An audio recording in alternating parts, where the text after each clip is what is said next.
السلام علیکم friends, welcome to my YouTube channel. کیسے ہیں آپ سب؟ میں امید کرتی ہوں کہ آپ سب خیریت سے ہوں گے، ٹھیک ہوں گے۔ آج ہم ایک نیو ناول سٹارٹ کرنے جا رہے ہیں جس کا نام ہے عذر گناہ، از قلم بشریٰ الیاس۔ قسط نمبر 1، باب نمبر اول، دا بگننگ آف ہاسٹل۔ حیات و اموات، جیسے رات سے دن نکلتا ہے اسی طرح زندگی موت سے نکلتی ہے۔ جیسے دن رات میں بدل جاتا ہے، زندگی آہستہ آہستہ موت میں ڈھلتی ہے، حتیٰ کہ جیسے بجلی چمکتی ہے۔ موت کبھی کبھی گرج کی طرح بولتی ہے۔ کائنات کا رنگ روشن ہے لیکن تاریک روشنی کی کرنیں ہیں۔ وہاں ان گھرے ہوئے سائے کو دیکھے، کیا یہ زندگی کے جھوٹے سائے ہیں؟ کیا تحریک میں زندگی کی روشنی ہے؟ اس کی حقیقت کوئی نہیں جانتا۔ مستقبل کی کتاب سے جو تلاش کرے گا یقینی پائے گا۔ مجھے بخش دو، سسکیوں کے ساتھ ایک آواز نکلی تھی۔ اس کے آنسو ایک قطار کی صورت بہہ رہے تھے۔ چاروں سمت میں ایک کھا جانے والا اندھیرا چھایا ہوا تھا۔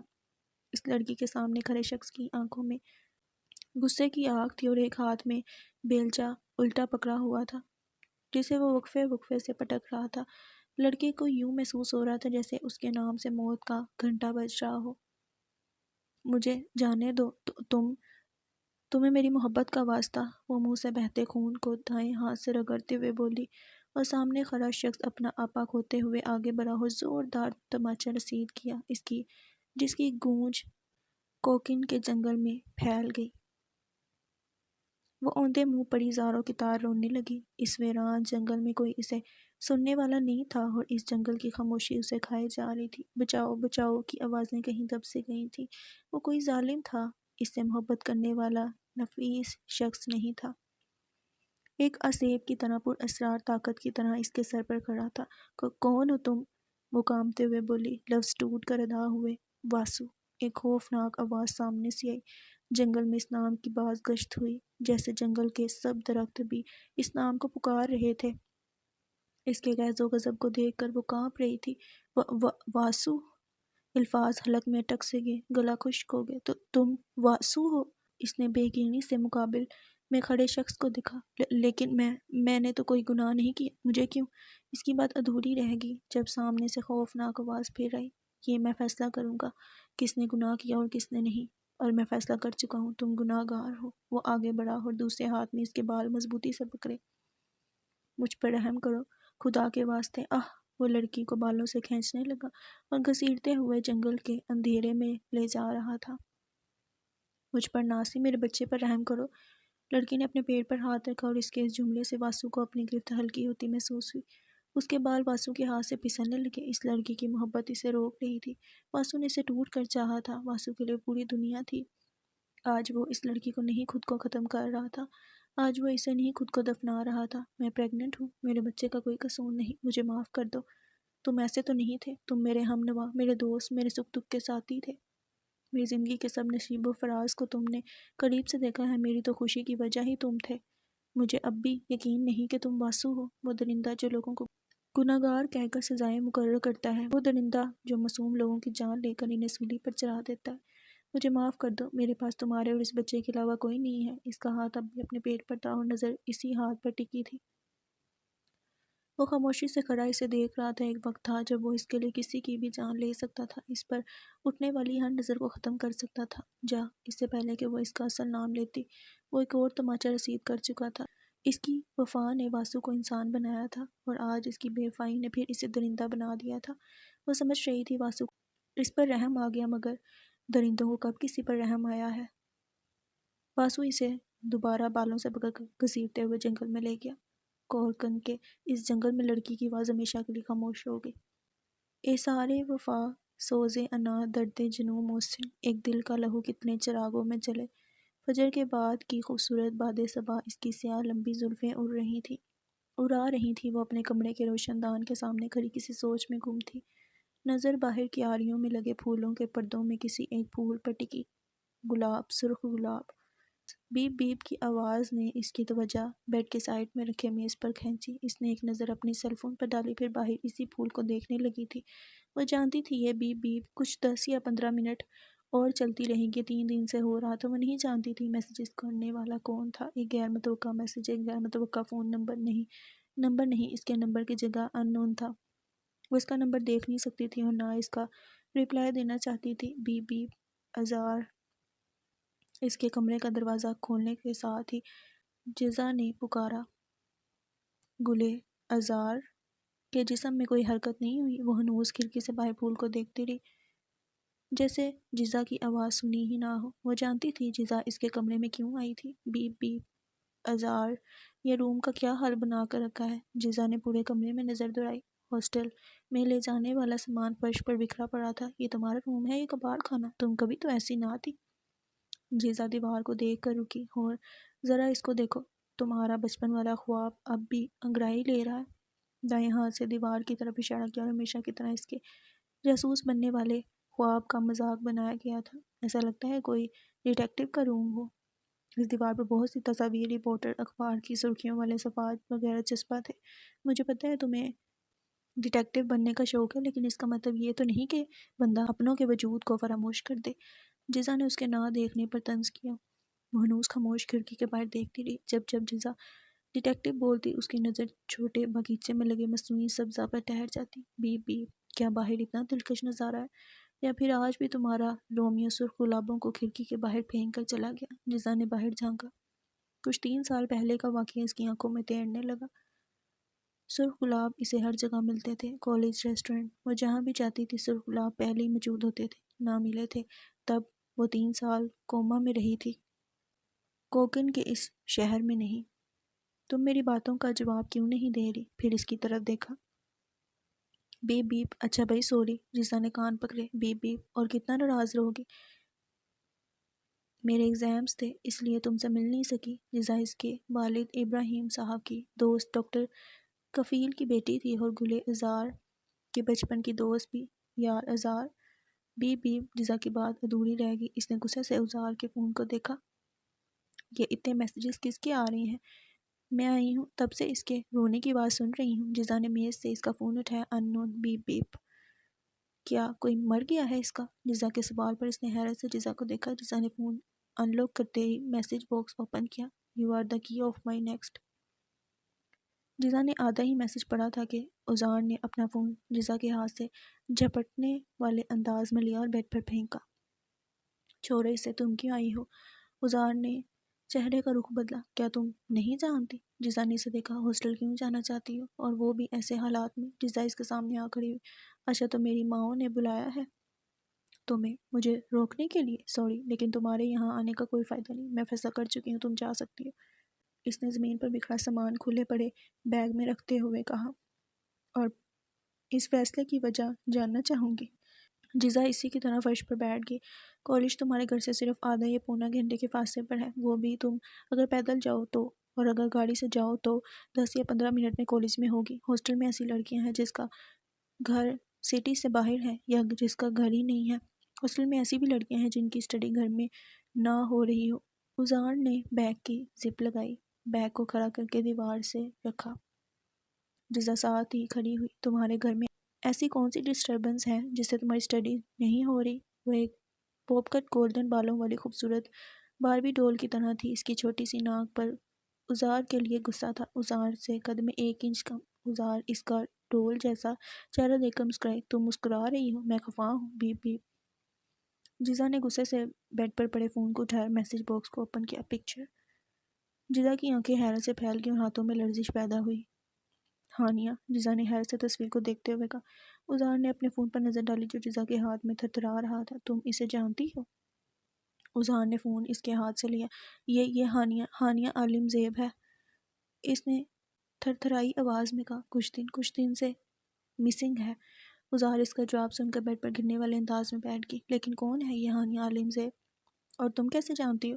تمہارا اور اس کا کیا تعلق؟ اذار نے تصویر پر نظر ڈالی۔ وہ کوئی بلا کی خوبصورت لڑکی تھی، بھورے بال، چاند کی چاندنی جیسا چمکتا ہوا رنگ، تیز ترار لمبی سی ناک، گرے آنکھیں جو اذار کو اداس کر رہی تھیں، اور اس کی دلکش مسکراہٹ گلے اذار کو کسی سائے کی طرح لگ رہی تھی، اس لیے وہ اس کی تصویر دیکھنے سے گریز کرتی رہی۔ اس کی شکل میں جو سایہ اسے نظر آ رہا تھا وہ اسے یاد بھی نہیں کرنا چاہتی تھی، لیکن پھر سوال وہی تھا، کون ہے یہ ہانیہ عالم زیب؟ 3 دن پہلے صحن میں تاریکی پھیلی ہوئی تھی، فجر کی اذانیں دی جا رہی تھیں، ہال میں نیم روشنی تھی، سب کے کمروں میں بھی تاریکی تھی، چونکہ گھر میں رہنے والی 3 عورتیں نماز کے لیے وقت پر اٹھ جایا کرتی تھی، لیکن رات وہ تینوں ایک قیامت جو ان پر گزری تھی اس کو یاد کر کے روئی تھی، اور پھر نیند کیسے آنی تھی۔ گلے ازار کے ہاسٹل جانے کی مطالبے نے اسما اور آمنہ بیگم کا دل دہلا دیا تھا۔ اللہ سب سے بڑا ہے، اللہ سب سے بڑا ہے۔ مؤذن کی خوبصورت آواز اس کی کھڑکی سے ہوتی ہوئی اس کی سماعت تک پہنچی۔ وہ اپنے نرم گزار بستر پر سوئی ہوئی تھی۔ پوری رات وہ سو نہیں سکی۔ 4 بجے اس کی آنکھ لگی تھی۔ رونے کے باعث اس کی آنکھیں سوجی ہوئی تھیں۔ آنکھوں کو مسلنے کے بعد اس نے اپنی اطراف نظر ڈالی۔ ہوا سے کھڑکی کا ایک دروازہ شور سے بجا اور نیند کی دیوی دور کہیں بھاگی۔ میں گواہی دیتا ہوں کہ اللہ کے سوا کوئی ایسا نہیں جس کی عبادت کرنی چاہیے۔ مؤذن کی آواز پھر آئی۔ وہ اٹھ کھڑی ہوئی، دونوں کمروں پر باری باری دستک دی تاکہ اس کی دونوں مائیں بھی نماز کے لیے اٹھ جائیں۔ دونوں جاگ گئیں تو وہ پھر اپنے کمرے میں واپس آئی۔ کمرے کے ملحقہ باتھ روم سے ازار وضو کر کے آئی، تب کھڑکی میں رکھے سرخ گلاب پر نظر رک گئی۔ وہ کھڑکی کے قریب آئی، باہر جھانکا، تاریکی میں کچھ نظر نہیں آیا۔ آسمان گہرا جامنی تھا۔ میں گواہی دیتا ہوں کہ محمد صلی اللہ علیہ وسلم اللہ کے رسول ہیں۔ میں گواہی دیتا ہوں کہ محمد صلی اللہ علیہ وسلم اللہ کے رسول ہیں۔ وہ بائیں ہاتھ سے ان گلابوں کو اٹھا کر دایاں ہاتھ ان پر پھیرنے لگی۔ وہ خوبصورت تھے۔ مقبولی، نماز کی طرف آؤ، نماز کی طرف آؤ۔ ہواؤں نے مؤذن کی آواز اس تک پہنچائی۔ اس نے گلابوں کو پھر کھڑکی سے باہر پھینک دیا۔ ان پھولوں کا حشر وہی ہونا تھا جو وہ ہمیشہ کرتی تھی۔ فلاح کی طرف آؤ، فلاح کی طرف آؤ۔ اس نے باہر جھانک کر اس شخص کو دیکھنا چاہا جو یہ سرخ گلاب یہاں رکھ جاتا تھا۔ وہ اس کو جتانا چاہتی تھی کہ اسے اب یہ گلاب پسند نہیں تھے، لیکن وہ کب اس کا رد عمل دیکھنے کے لیے ٹھہرتا تو گلاب رکھ کر چلا جاتا تھا، جیسے اس کو خود کے ہونے کا احساس دلانا ہی اس کا کام تھا۔ نماز نیند سے بہتر ہے، نماز نیند سے بہتر ہے۔ فضا میں گونجتی آواز نے اسے ہوش میں لایا۔ کھڑکی بند کر کے وہ نماز کے لیے کھڑی ہوئی۔ نماز ادا کر کے وہ پھر کھڑکی کھولے باہر دیکھنے لگی۔ یہ اس کی عادت میں شامل تھا۔ جب بھی وہ پریشان ہوتی نماز اور تلاوت بعد وہ اسی طرح کھڑکی کے باہر دیکھتے خاموش کھڑی رہتی۔ بعد صبح کو محسوس کرتے کرتے کتنا وقت گزر جاتا تھا۔ پھر وہ حواسوں میں تب آتی جب آفتاب کی ہلکی شعاعیں اس کے خوبصورت چہرے کو اور روشن کرتی۔ صبح کی روشنی اب پھیلنے لگی تھی۔ فون کی رنگ سن کر اس نے شال کو اپنے گرد اچھی سے اوڑھا اور فون اٹھا کر خاموشی سے کمرے کے باہر چلی گئی۔ اس نے دونوں کمروں کی طرف دیکھا جہاں جیسے اپنی ماؤں کے سونے کی تصدیق چاہی ہو۔ آرام سے شور کیے بنا گھر سے باہر نکل آئی۔ شبنم اور پھولوں کی بھینی بھینی خوشبو آنگن کو مہکا رہی تھی۔ وہاں پھولوں کے بہت سے پودے تھے جس میں سب سے زیادہ گلاب تھے جو اس کے اور ابراہیم صاحب کے پسندیدہ ہوا کرتے تھے۔ دونوں نے مل کر ان کیاریوں کو سجایا تھا۔ اس کی اور ابراہیم صاحب کی بہت سی عادتیں یکساں تھیں اور وہ زیادہ اپنے والد سے ہی مشابہت رکھتی تھی، اس لیے وہ خود کو اپنے بابا کی طرح سمجھتی تھی۔ آنگن میں پتھروں سے بنی پگڈنڈی پر چلتے ہوئے وہ لوہے کا گیٹ کھول کر باہر آئی۔ وہ سامنے ہی گاڑی سے لگا کھڑا تھا، اس کا انتظار کرتے ہوئے اپنے جوتوں کو دیکھ رہا تھا۔ گیٹ کھولنے کی آواز پر سر اٹھا کر اس دیکھا ازار اس کی طرف ہی دیکھ رہی تھی۔ عمار کفیل کو لگ رہا تھا وقت رک سا گیا ہو، وہ لمحہ ٹھہر سا گیا تھا جس میں اس نے گلے ازار ابراہیم کو دیکھا۔ گلے ازار اتنی خوبصورت نہیں تھی، لیکن عمار کفیل کے لیے وہ دنیا کی خوبصورت ترین لڑکی تھی۔ ہلکے سبز رنگ شلوار قمیض پہنے، زرد رنگ کا دوپٹہ سر پر اچھے سے ٹکا تھا جس سے اس کے کالے خوبصورت بال جھانک رہے تھے، اور اس پر سیاہ شال اچھے سے لپٹی ہوئی تھی۔ ازار اس کی بہن جوزا جیسی ماڈرن نہیں تھی جو جینز ٹاپ پہنتی، اور نہ کوئی عام لڑکیوں کی طرح تھی، کوئی خاص تھی۔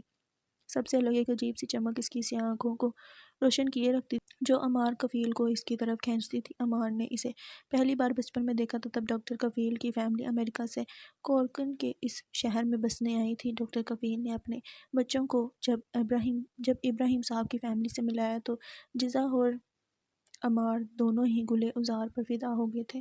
وہ ان جیسے خوبصورت نہیں تھی، لیکن اس کی مسکراہٹ مانی شمع تھی، بے حد قیمتی، شوق وشنگ۔ اس کی آنکھیں دونوں کو اپنی طرف کھینچتی تھی، پرکشش آنکھیں۔ تم دونوں کے بال سونے کی ہیں؟ چھوٹی سی پیاری سی ازار نے عمار اور جزا کے بال اپنے دونوں ہاتھوں کی مٹھی میں پکڑ کر کھینچ لیے۔ ازار، ابراہیم صاحب نے نفی میں سر ہلایا۔ اس نے منہ بنا کر بال چھوڑ دیے۔ ہاں، عمار نے فوراً سے جواب دیا، جبکہ جزا کی صورت رونے والی ہو گئی تھی۔ اس طرح سے اس کے بال کسی نے نہیں کھینچے تھے۔ مجھے تھوڑے سے ادھار دو گی؟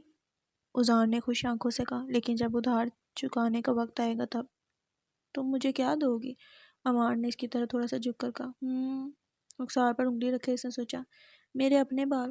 گلے ازار مسکرائی۔ لیکن یہ تو کالے ہیں، انہیں تو کوئی خریدے گا ہی نہیں۔ عمار نے منہ بنا کر کہا، اچھا، تمہارے کون سے اصل سونے کے ہیں جو دکاندار خرید لے گا؟ میں تم دونوں کی ٹانگ کھینچ رہی تھی۔ ازار نے منہ چڑھایا۔ اوہو، تم اتنی عقل مند کیوں ہو؟ عمار نے او کی ساکھ میں منہ بسول کر کہا۔ کیونکہ میں اپنے بابا جیسی ہوں نا۔ اس لیے تم مجھے بےحد پسند ہو، عمار نے دل پر ہاتھ رکھ کر کہنا چاہا۔ چلو ہم وہاں کھیلتے ہیں۔ جزا ازار کا ہاتھ پکڑ کر پھولوں کے قریب لے گئی۔ عمار اس کو دیکھ کر مسکراتا رہا، خاموش ہے چاندنی ہر کمر کی۔ ایمی، ازار کی پکار پر وہ حواسوں میں آیا۔ بچپن والا منظر غائب ہو چکا تھا۔ ازار نے سوالی نظروں سے دیکھا۔ سوری، یہ لو رپورٹ۔ اس نے آٹوپسی فائل ازار کی طرف بڑھی، لیکن جیسے ہی ازار اس سے فائل لیتی اس نے ہاتھ اونچا کر لیا۔ تمہیں یہ رپورٹ کیوں چاہیے؟ یہ میرا معاملہ ہے، تم ان میں نہ پڑو، دو مجھے۔ اس نے ہاتھ عمار کے پاس کیا۔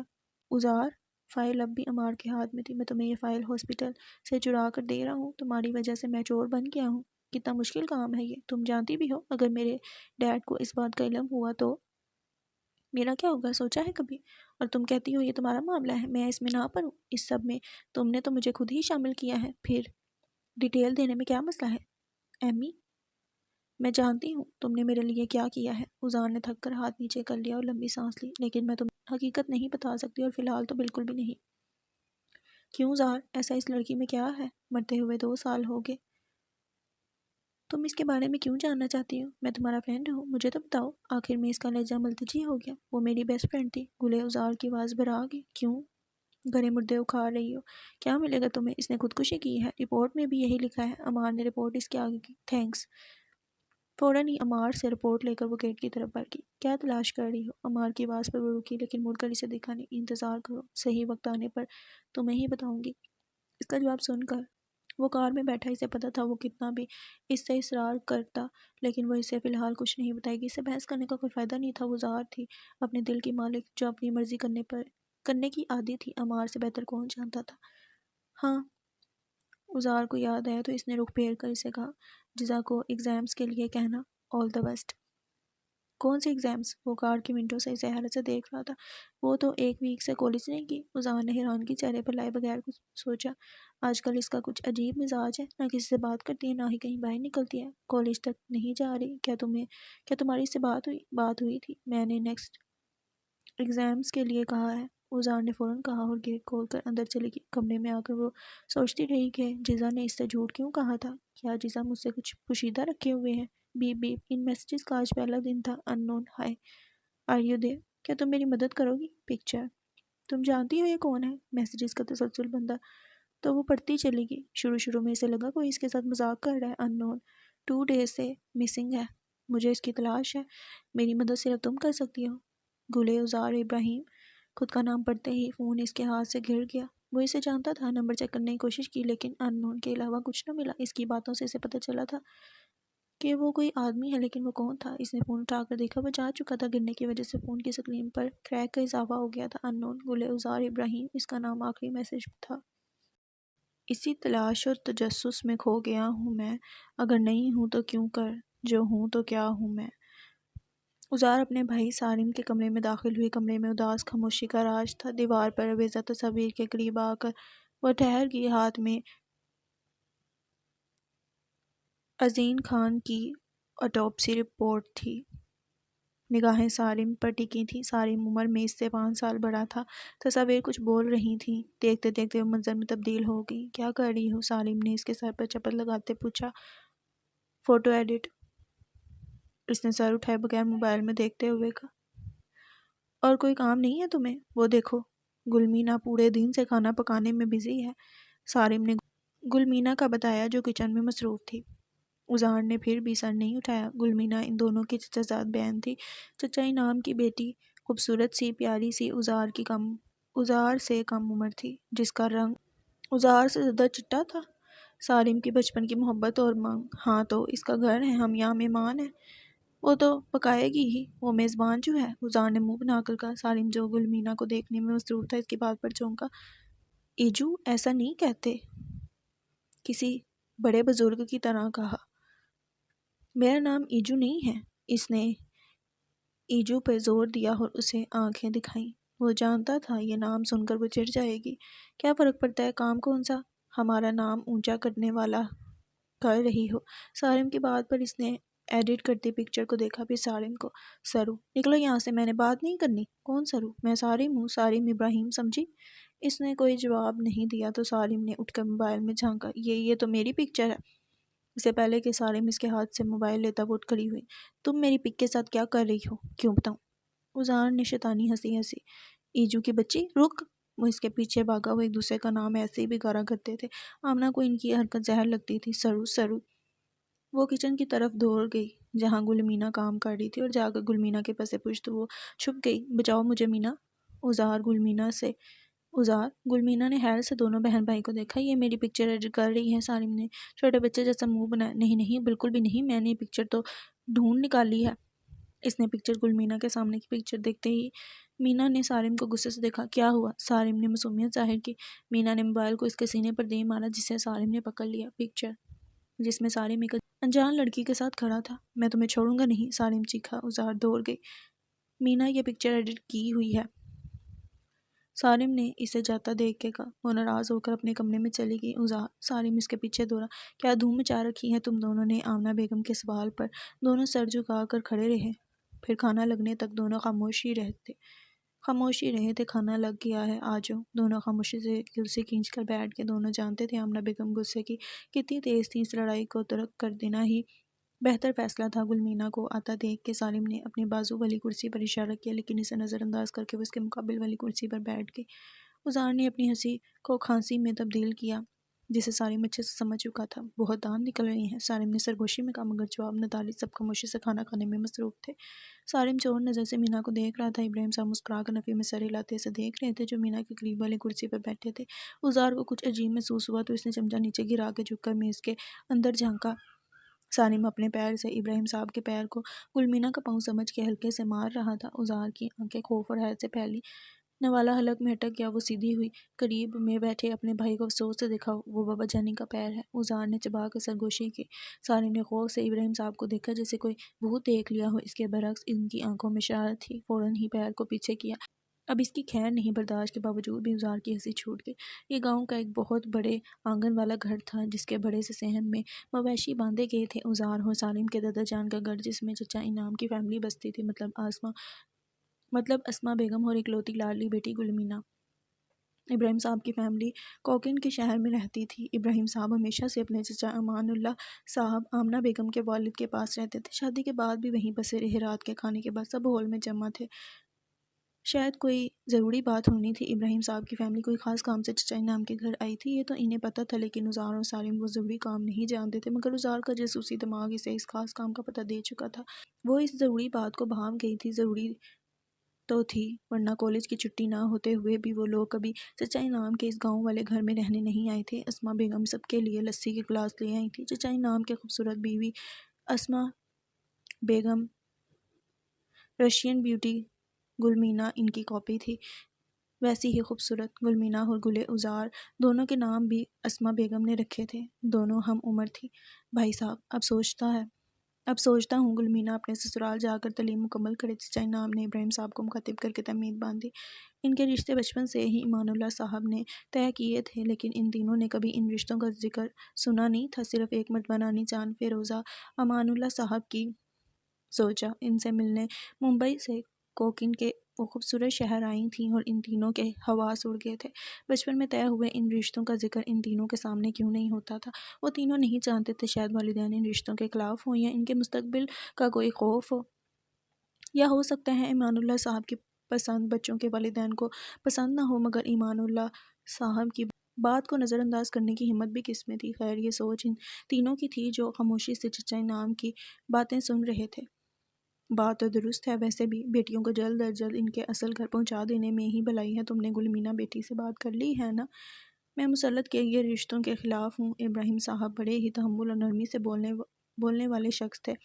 ازار کو یہ خاصیت انہی سے ملی تھی، لیکن بہت نرمی سے بولنے کے باوجود بھی اس بات سے تلخی ازار اور آمنہ بیگم کے حلق تک اتر گئی۔ یوں تو دونوں کو گل مینا بہت پسند تھی، پھر وجہ کچھ اور تھی۔ گل مینا کو کوئی اعتراض نہیں تھا، آپ چاہیں تو خود پوچھ لیں۔ چچا انعام خوشی سے کہے، بیٹی کی رضامندی زیادہ اہم ہے۔ جہاں اس بات سے ازار خوش ہوئی تھی، وہیں سارم حیرت میں غرق ہوا تھا۔ کیا؟ اس سے پہلے کہ ابراہیم صاحب اپنی بات مکمل کرتے سارم چیخ اٹھا۔ گل مینا نے نظر زمین میں گاڑ لی۔ جبکہ ازار ہنسی دبانے لگی۔ آمنہ بیگم نے سالم کو غصے سے دیکھا۔ میرا مطلب ہے چچا جان، ابھی مینا پڑھ رہی ہے، شادی کتنی جلدی کیا ہے؟ بات تو صحیح ہے، ابراہیم صاحب نے حوالے دیے۔ سالم کی سانس بحال ہوئی۔ شادی ہو جانے کے بعد لڑکیوں کو تعلیم کے لیے وقت نہیں ملتا۔ ہاں میں یہی سوچ کر بولا۔ سالم نے خود کو سنبھالتے ہوئے کہا۔ وہ دوبارہ اپنی جگہ پر بیٹھا۔ گلمینا نے اسے غصے سے دیکھا۔ اسے کیا ہوا ہے؟ یہ کیوں غصے سے دیکھ رہی ہے؟ بتایا تو ہے کہ وہ پکچر ایڈٹ کی ہوئی ہے۔ سالم کو لگا وہ اب بھی ایڈٹ کی ہوئی پکچر پر اس طرح ناراض ہے۔ بابا جانی، بھائی کو شادی کی اتنی جلدی ہے نہیں، تو پھر مینا کو کچھ دن اور آزاد رہنے دیں۔ بھائی کا انٹرنشپ مکمل ہو جائے، اچھے سے ہاسپٹل میں جاب ہو جائے، پھر ہم بھائی اور مینا کی شادی کا کچھ سوچیں گے۔ ازار نے چہکتے ہوئے سالم کے سر پر بم پھوڑا۔ کیا؟ میری اور مینا کی شادی؟ کیا کو لمبا کھینچا تھا۔ وہ پھر کھڑا ہوا۔ آمنہ بیگم کا غصے سے برا حال تھا۔ اگر اس چچا انعام کا گھر نہ ہوتا تو اب تک سالم کو جوتیاں پڑ گئی ہوتی۔ کیا تمہیں گلمینا پسند نہیں؟ سوال کرتے وقت اسما بیگم کے چہرے پر خوف تھا۔ یہی سوچ تو انہیں کھائی جا رہی تھی کہ ازار کی طرح سالم بھی بچپن کے رشتوں کو کوئی اہمیت نہ دیتا ہو۔ نہیں بہت پسند ہے، اس نے فوراً سے جواب دیا۔ سب کے کہکے بلند ہوئے تو ازار کو ان لمحوں کو قید کرنے کا خیال آیا۔ اس نے اپنا موبائل نکالا اور پکچرز بنانے لگی۔ چند ہی پکچر لی تھیں کہ کالنگ BFF موبائل پر عظیم کے نمبر سے کال آ رہی تھی۔ سب اپنی باتوں میں گم اور بے حد خوش تھے۔ وہ ایک طرف چلی آئی۔ اس نے کئی سال بعد کال کی تھی۔ اس کی خوشی دوبالا تھی۔ ہیلو، فون ریسیو کیا۔ یہ خوشخبری وہ اسے بھی دینا چاہتی تھی۔ چہرے پہ پیاری سی مسکان تھی۔ ازار گھبرائی ہوئی سی آواز آئی۔ عظیم، تم ٹھیک ہو؟ چہرے سے مسکراہٹ انکا ہوئی۔ کیا ہوا ہے؟ تم اتنی ڈری ہوئی کیوں ہو؟ اس کی آواز بتا رہی تھی وہ کافی سہمی ہوئی ہے۔ ازار، مجھے بچا لو، مجھے بہت ڈر لگ رہا ہے۔ مجھے بھی مار ڈالے گا۔ وہ مجھے بھی مار ڈالے گا۔ میں نے واسو کو دیکھا ہے، وہ اسے جنگل میں لے گیا۔ ازار، میں نے وارڈن سے کہا تو انہوں نے مجھے ایک کمرے میں بند کر دیا ہے۔ کہا کہ کسی سے کچھ مت کہنا۔ پتہ نہیں وہ کہاں چلی گئی ہے۔ ازار، مجھے لگتا ہے وارڈن بھی واسو کے ساتھ ملی ہوئی ہے۔ عظیم فکر مت کرو، تمہیں کچھ نہیں ہوگا۔ مجھے بتاؤ، واسو کسے جنگل میں لے گیا؟ کون سی وارڈن نے تمہیں کمرے میں بند کیا ہے؟ واسو کون ہے؟ ایک ساتھ اس نے کئی سوال کر ڈالے تھے، لیکن دوسری طرف عظیم کی حالت ایسی نہیں تھی کہ وہ کوئی جواب دیتی۔ ازار، کوئی آ رہا ہے پلیز، مجھے کال متکا ہو گئی تھی۔ ازار کا چہرہ پسینے سے شرابور تھا۔